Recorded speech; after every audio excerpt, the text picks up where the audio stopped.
Hello friends, యేసుక్రీస్తు శిలువపై తన ప్రాణం విడిచిన తర్వాత ఆయన శిష్యులలో ఒకడైన అరిమతయ్య యోసేపు అనే ఒక ధనవంతుడు యూదా గవర్నర్ అయిన పిలాతు నొద్దకు వెళ్లి యేసుక్రీస్తు దేహము తనకిమ్మని అడిగెను.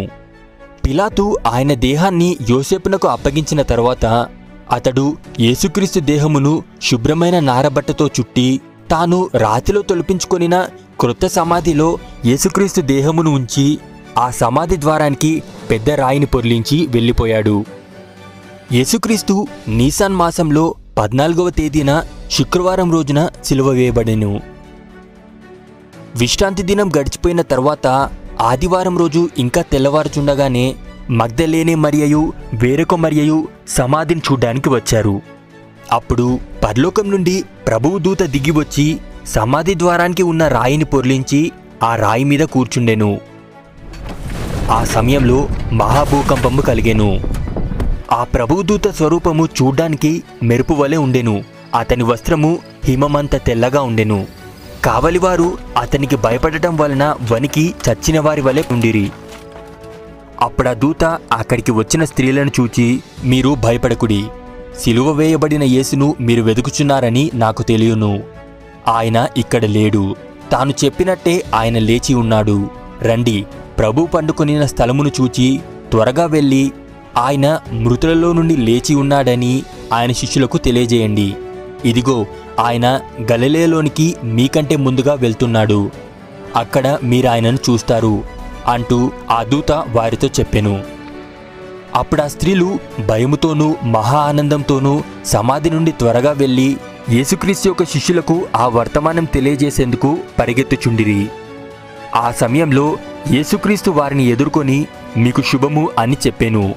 వెంటనే ఆ స్త్రీలు ఆయన యొద్దకు వచ్చి ఆయన పాదములు పట్టుకొని ఆయనకు మ్రొక్కగా, అప్పుడు యేసుక్రీస్తు, భయపడకుడి, మీరు వెళ్ళి నా సహోదరులు గలిలయకు వెళ్ళవలెనని వారక్కడ నన్ను చూస్తారు అని వారికి తెలుపుడి అనెను.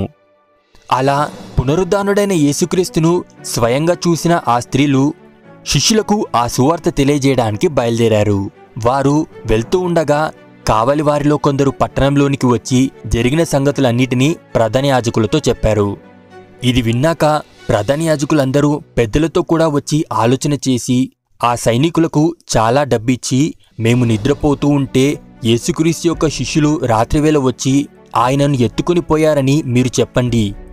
ఒకవేళ ఈ విషయం అధిపతి చెవిలో పడినట్లయితే మీకేమీ ప్రమాదం రాకుండా మేమతని సమాధానపరుస్తాము అని చెప్పి ఆ కావలి వారిని పంపించారు. అప్పుడు ఆ కావలివారు ప్రధాన యాజకులు పెద్దలు ఇచ్చిన డబ్బును తీసుకొని తమకు బోధింపబడిన ప్రకారం చేశారు. ఈ విషయము యూదులలో వ్యాపించి నేటి వరకు కూడా ప్రసిద్ధమై ఉన్నది. యేసుక్రీస్తు యొక్క 11 మంది శిష్యులు ఆయన తమకు నిర్ణయించినట్లే గలిలయలోని కొండ మీదికి వెళ్లారు. అక్కడ వారాయనను చూచి ఆయనకు మ్రొక్కిరి. కాని కొందరు సందేహించారు. అయితే యేసుక్రీస్తు వారి యొద్దకు వచ్చి, పరలోకమందును భూమి మీదను నాకు సర్వాధికారం ఇయ్యబడి ఉన్నది. కాబట్టి మీరు వెళ్ళి సమస్త జనులను శిష్యులనుగా చేయుడి. తండ్రి యొక్కయు కుమారుని యొక్కయు పరిశుద్ధాత్మ యొక్కయు నామంలోనికి వారికి బాప్తిస్మమిచ్చుచు నేను మీకు ఏ ఏ సంగతులనైతే ఆజ్ఞాపించానో వాటినన్నిటినీ గైకొనవలెనని వారికి బోధించుడి.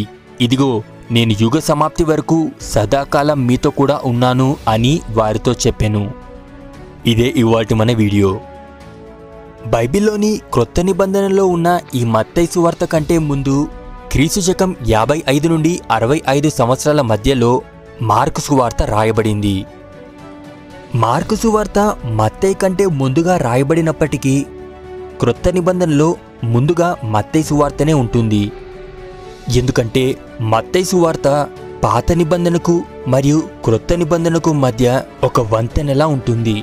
అబ్రహాము కుమారుడగు దావీదు కుమారుడైన యేసుక్రీస్తు వంశావళి అనే మాటతో ప్రారంభమవుతుంది. ఐగుప్తు దేశంలో బానిసలుగా ఉన్న ఇశ్రాయేలు ప్రజలు దేవునికి మొరపెట్టినప్పుడు ఆయన వారిని ఆ బానిసత్వం నుండి విడిపించి వారికి ధర్మశాస్త్రాన్ని ఇచ్చి వారితో నిబంధన చేసుకున్నాడు. దేవునికి ఇశ్రాయేలు ప్రజలకు మధ్య ఉన్న ఆ నిబంధన గురించి మరియు అరణ్యంలో ఇశ్రాయేలు ప్రజలు చేసిన ప్రయాణం గురించి నెక్స్ట్ సిరీస్లో తెలుసుకుందాం. Thanks for watching.